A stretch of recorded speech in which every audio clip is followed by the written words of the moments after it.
Welkom bij het programma Gewest Friesland. In dat programma laten we reportages zien die over Friesland gaan en die jet iets in het programma van gewest tot gewest zitten van de nationale televisie. Dat doen we onder tafel bij Johan van der Zee, want die had de meeste van die reportages maken. Enige honderden zoekgasten. Ja. Dat is de redactie van Gewest. Dat Gewest had jarenlang aan het skeuteren geweest. Dit maar we doen, dat maar we doen, dat maar we doen. En moest altijd weer oors. En in 1972 gaan ze betocht van wij moeten toeristische tips doen. Nou, dat zit net helemaal zo. Er weer dus bij de NTS al een afdeling regionale televisie. Ja. En de baas van die afdeling, dat weer de eindredacteur van Gewest tot Gewest. Maar die hier er nog 2 programma's bij. Toeristische tips en internationaal agrarisch nieuws. Ja. En toeristische tips weer dus een apart programma. Werd wij niet mathematisch in als redacteuren van Gewest tot Gewest. Maar op een bepaald moment waren we wel vregen om de teksten te lezen. Ja. Daar hielden wij nogal wat bezweerd in. Want het kwam voor dat wij mensen oproepen naar een bepaald gebied te gaan. Weer zo'n andere kant zijn dat bedriegen waren toch toeristen. Dus we zijn er op een bepaald moment even ermee ophouden.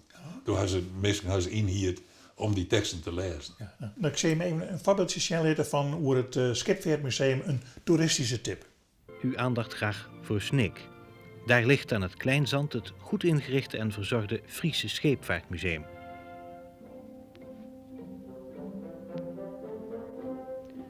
Alles wat u binnen ziet heeft te maken met het water.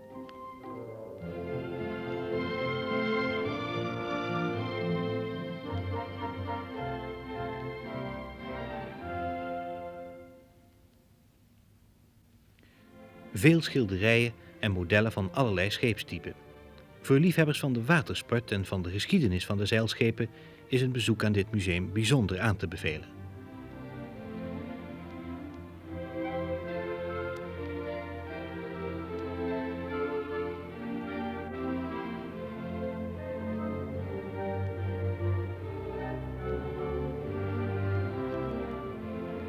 Het museum is alle werkdagen van 10 tot 11 en van 12:30 tot 5 uur geopend.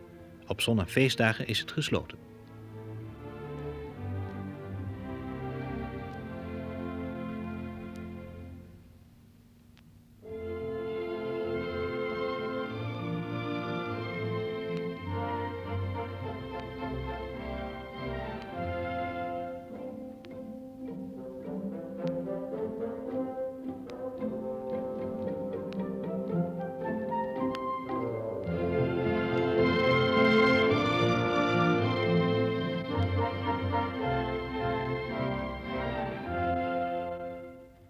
Maar dat zie je dus net eigenlijk in het programma van Gewest. Nee, dat zie je net in...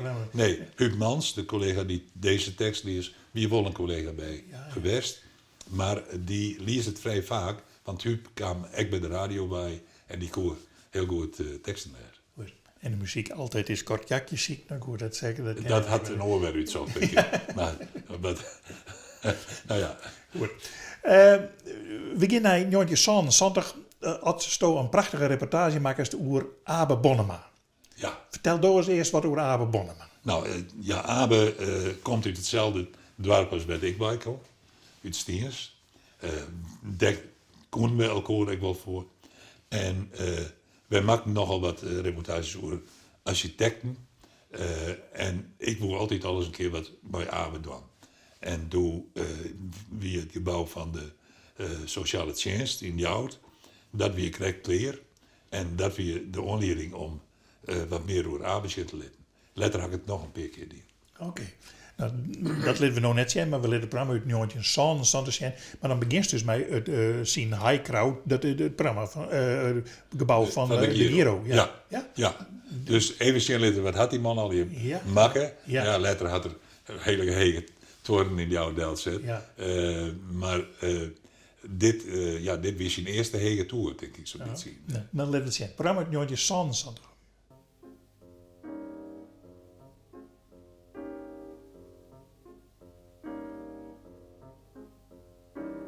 Hij bouwde het Girokantoor in Leeuwarden.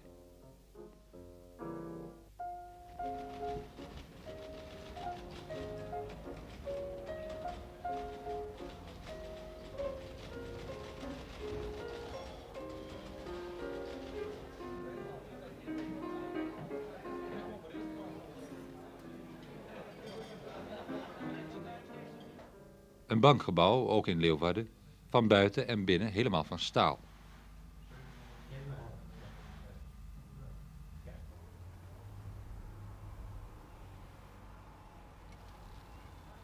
Op 4 dunne pijlers rust het dak, van dezelfde stalen balken geconstrueerd, waar ook bruggen van gemaakt zijn.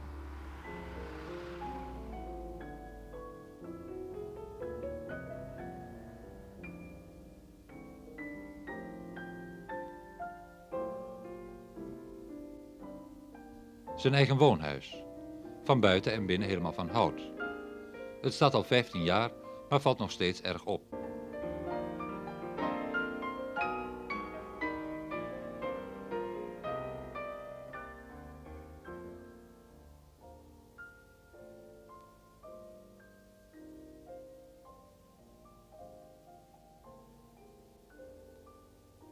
U moet zich realiseren dat deze gebouwen eigenlijk ontwikkeld zijn. Vooral het bankgebouw dat u gezien heeft en het eigen woonhuis. En 15 jaar terug. En toen ergerden wij ons enorm aan het feit dat bij een bankgebouw altijd marmer moest komen. Dat was nou 1 keer de gewoonte. Als er geen marmer aan was, dan was het geen bankgebouw. Gelukkig zijn we vandaag de dag daar wel een beetje anders aan gewend geraakt. Maar dit is een van de eerste voorbeelden van een bank zonder marmer. Maar dan helemaal eens een keer van staal. En niet alleen de liggers, maar ook de wanden en de plafonds. Alles van staal. Er is eigenlijk niets bij waar geen staal is gebruikt.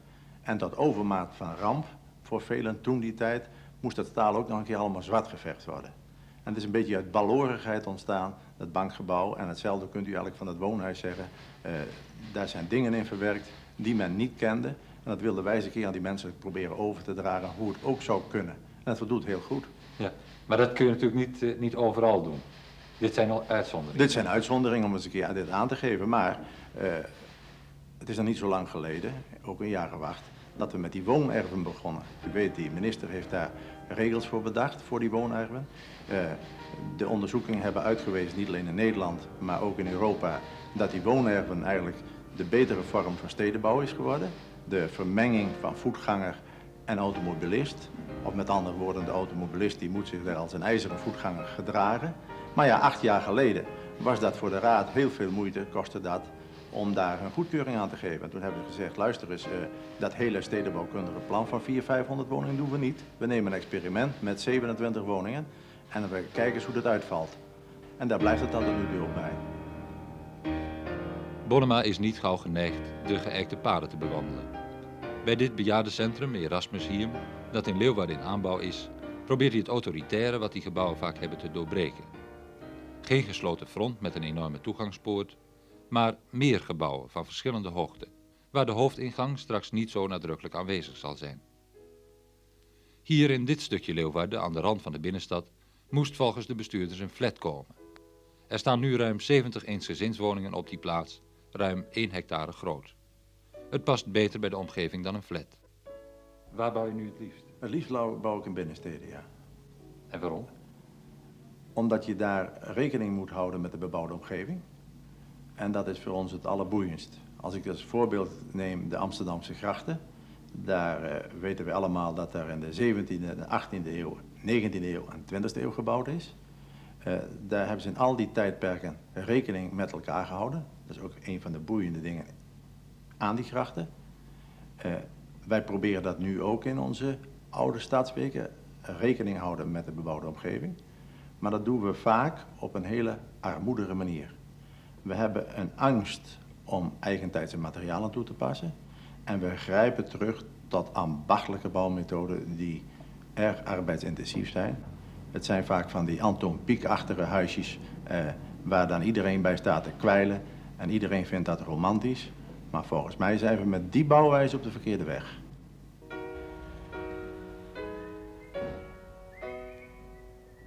De bebouwing aan het Leeuwarden Noordvliet laat al zien dat hier vroeger een gracht liep. Die is gedempt.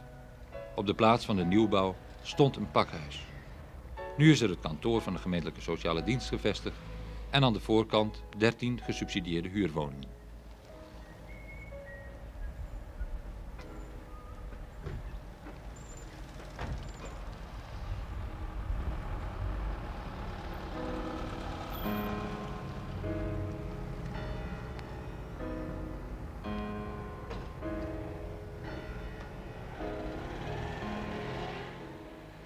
De woningen variëren in grootte en horen wat bouwwijze betreft helemaal bij het kantoorgebouw. Laten van buiten en binnen heel duidelijk het materiaal waarvan ze gebouwd zijn zien. Geen bedekking door behang of iets dergelijks. Het is nieuwbouw, maar ik vind het nog niet direct dat je zegt van nou, het is uitgesproken nieuwbouw zoals die flats. Het is toch in de geest gebouwd zoals die pakhuizen aan de overkant. Maar u ziet beton, hè? Dus is beton zichtbaar in het huis? Ja. Hoe vindt u dat? Nou, dat grijze, dat vond ik dus niet mooi. En dat hebben we overgeschilderd, maar nee, nou stoort het helemaal niet meer. Dit is dan zo'n gebouw in de binnenstad, toch moderne materialen gebruikt. En je hebt toch het idee dat het erbij past. Hoe komt dat nou? Dat komt omdat wij dus rekening hebben gehouden met de menselijke maat in dit gebouw. En dan moet ik eigenlijk beginnen te vertellen iets over deze baksteen.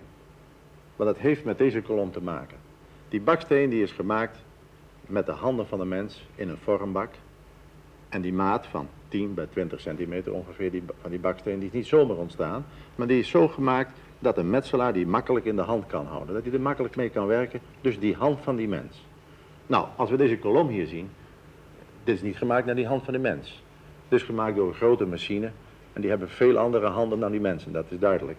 Maar toch vinden we die hand van die mensen hierin terug. Want als ik die baksteen hier tegenaan houd. Kijk, daar. Het is precies de breedte 10 centimeter van een baksteen. Die treffen we hier ook terug. En die sleuf die hierin zit, dat heet de komt de spouwlaat in. Dus hier kunnen we de muur tegenaan metselen. Dus die profilering van die kolom. En die doet u sympathiek aan, neem ik aan.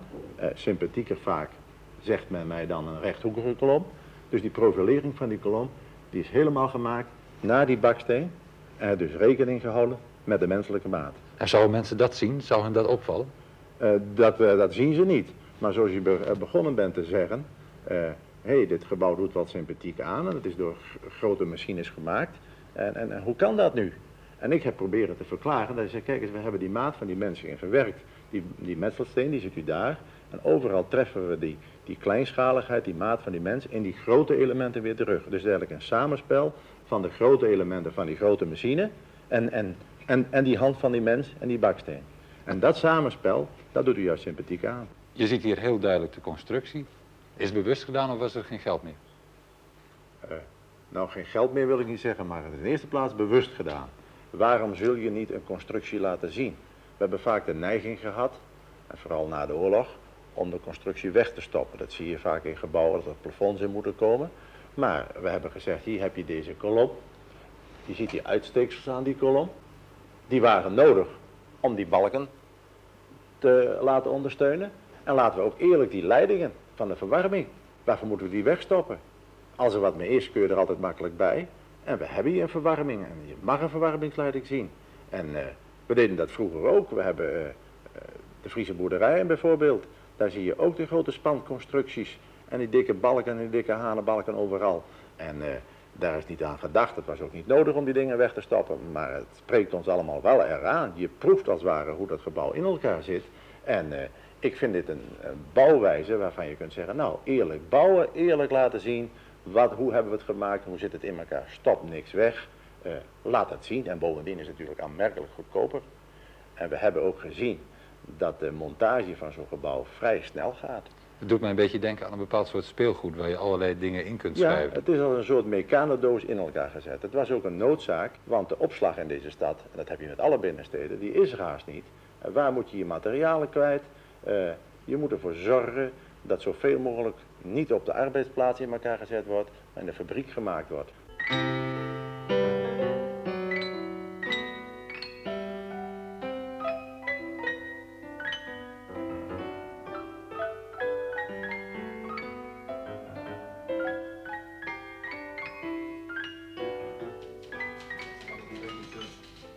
In het kantoorgebouw werken zo'n 100 mensen. De meeste van hen in 2 grote kantoortuinen, die trouwens nergens massaal aandoen.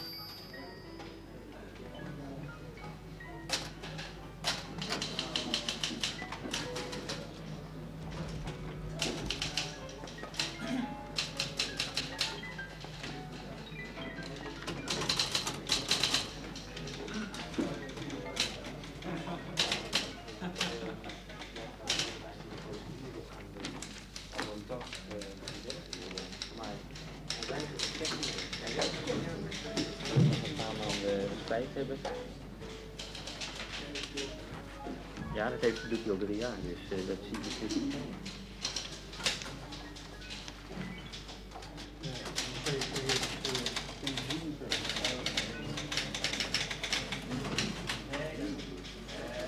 Ik kan u wel zeggen dat we in het begin er tegen opgezien hebben om naar dit nieuwe gebouw, omdat we daar als afdelingen in meer besloten ruimte zaten. En nu heb je dus een kantoortuinidee. We waren bang voor lawaai van telefoon, typemachines enzovoort, van collega's dus, hè, dat op aanstormende lawaai. Maar nu is het zo dat wij vinden dat het een belangrijke verbetering is en dat wij stuk voor stuk niet graag terug zouden willen naar het oude gebouw.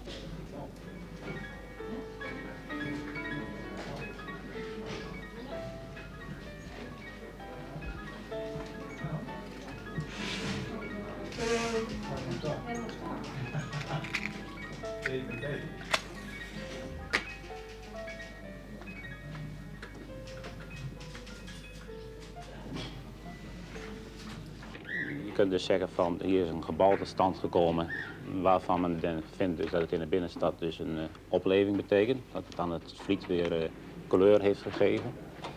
Maar als je dan het vertaalt naar binnen, dan dacht ik de mensen van een nieuw gebouw ook meteen een hele andere sfeer, werksfeer.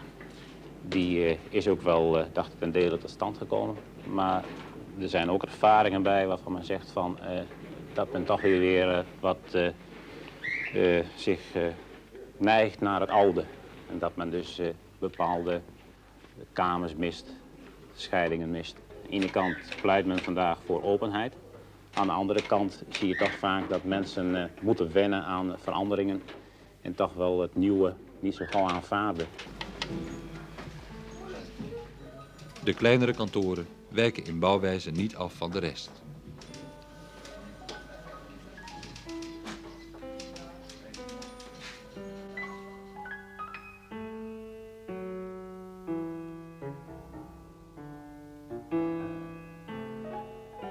We hebben het gehad over menselijke maat. Als ik in deze ruimte kom, dan denk ik herkenbaar. Maar is dat nou hetzelfde? Is dat nou menselijke maat? Dat is een moeilijk verhaal, hè? We hebben het er al eerder over gehad. Maar die menselijke maat, om daar een definitie voor te geven, dat kun je zo 1, 2, 3 niet. Maar je moet het zo zien, je moet er altijd iets van jezelf in terugvinden. Iets waar je als kind van mee bent grootgebracht. Ik noem dus een stoel en een deur. Dat zijn allemaal dingen die kun je afmeten. Als je dus in een hoog torengebouw zou zien, in een hal van een hoge toren, dan zie je daar vaak een omloop in met een klein deurtje. Hè. En dat deurtje, daar vindt die mens zichzelf weer in terug. Dan kan hij iets afmeten, dan heeft hij gauw het idee hoe hoog is die toren. Hij weet dat die deur ongeveer 2 meter is en dan kan hij zichzelf in af gaan meten. Als ik een vertrek heb, dat teken ik nou hier, en ik vraag aan iemand hoe groot is dit vertrek, dan weet hij dat niet.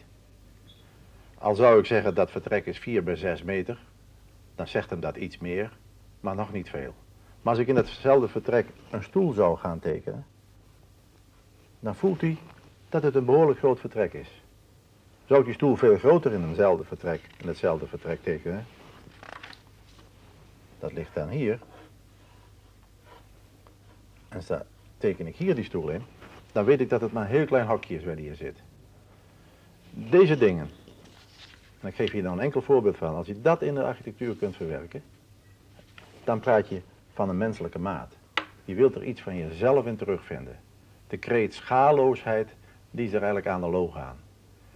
De schaalloosheid van hoge gebouwen, dat wordt vaak genoemd, maar het heeft vaak niks met hoogte uit te staan. Een laag gebouw kan ook schaalloos zijn, als de architect daar niet die menselijke maat in heeft weten te verwerken, wat ik nou juist aan enkele voorbeelden naar voren heb gebracht.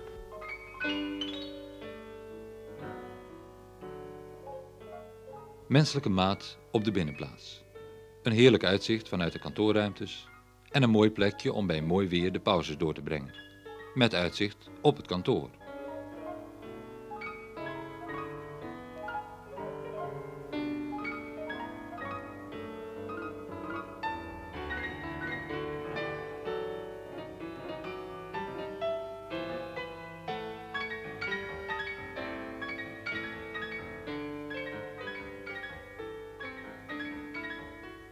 daar staat het.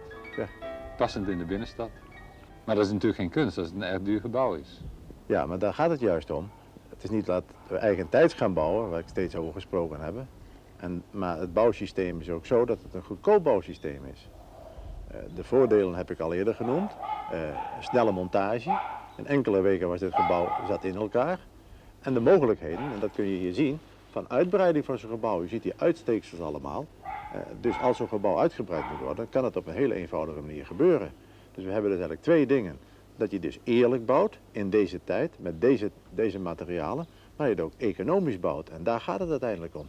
Maar nou blijkt dat mensen die erin zitten, dat die toch nog allerlei bedenkingen hebben. Dat ze zich nog niet helemaal thuis voelen. Misschien moeten wennen. Hoe komt dat nou? Die zijn er, ja. Nou, dat komt natuurlijk, dat is typisch Nederlands. En zeker Fries.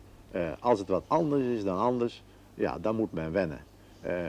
Om een voorbeeld te noemen, we kennen allemaal die doorzoomkamer. Het raam aan de ene kant en de raam aan de andere kant. Men weet, daar moet die eettafel staan en daar is het zithoekje. De mensen vinden het allemaal erg verschrikkelijk, maar als je een onderzoek doet, dan vraagt 90% om die doorzoomkamer. Want men zegt dan, ach, vroeger was het ook wel fijn en waarvoor zullen we het risico nemen? Experimenten, die wil men wel, maar mits het maar niet met hun eigen beurs gebeurt. Dat is het probleem. En hier zegt men dan in Friesland, om het op zijn Fries te zeggen, uw Spaken deed het ook al zo, hè? Laten we het dan ook zo maar houden. Is het een gevecht zonder end? Ik dacht het niet. Het is een kwestie van tijd en een beetje geduld.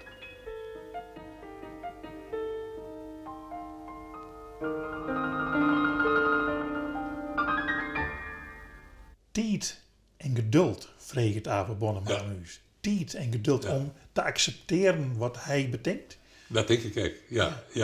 Ja, dat is heel vreemd eigenlijk. Dat is, hij weet dus eigenlijk dat wat hij deelt zet, dat net apprecieerd wordt door iedereen. Dat weet er zeker, ja. Hij, vooral zijn eigen huis, daar waren eerst ook aristocratie in Oorsjoen. Ja. En daar had er altijd van zijn, was je maar aan, dat bloot. Nou, ik vind het narading. Ja, nou, ik vind het mooi. Ja? Ja. En nou ja, dat is wat hij zei, het gevecht aanging en met elkaar over de dingen die hij maakt, zeg maar zitten. Dat is in strijd eigenlijk. Dat is in strijd. Ja, mooi. Ja, bijzonder man, Abe Bonnema. Die dus die hulgere de Achmea Tour. En hier heb ik hele theorieën over. Ja. Het Friese platteland met de twerkers die omheen stekken en dat kin in dit land, zei hij altijd. Ja. Maar daar waren ik heel verschillend toe toch. Ja, want dat vind ik een raar ding. Maar goed, dat hindert al eerder. Het is wel werk van Abe Bonnema, maar wat we wel mooi vinden. Ja. Tenminste, nou goed. Dat weer een reportage uit Jonje Sansantig uit het programma van Gewest. Dat Gewest, wat wij zijn in Gewest, Friesland. Want dan...